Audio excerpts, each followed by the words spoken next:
Risk and reward and evaluating what the risks really are.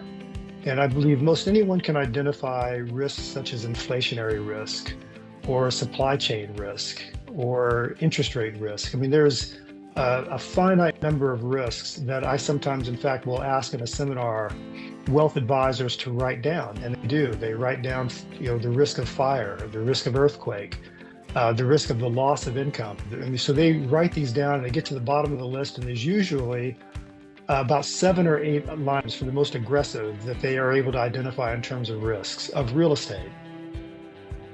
Then at that point, I have to let them know you've missed one because there's one last one that you need to consider, and that's operator error. Because that's a risk, and the only risk, in fact, that you can't really insure against. I mean, you can insure against fire and earthquake and rental loss insurance, but you can't insure against operator error. So make sure we get that one on the list.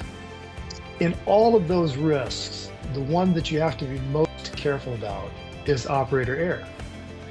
And I believe that's why people are attracted to VisionWise Capital, because I believe that they have great confidence that in a situation where there's a decision to be made, the decision will include them. And in fact, the decision will prefer them.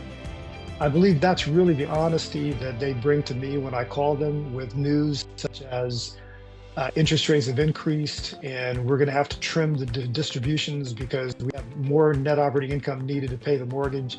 And are you going to be okay with that? And I cannot tell you how better than 99% of those investors will say, well, Sanford, I mean, I just trust you. And I mean, I know that if you're going to do that, it's the right thing to do.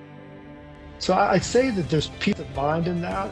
And I think that most investors evaluate risk and reward, not just economically, but they also just want to not have to think about what's going on with their investment. And that's what we try to provide them through a division within our company called Investor Experience.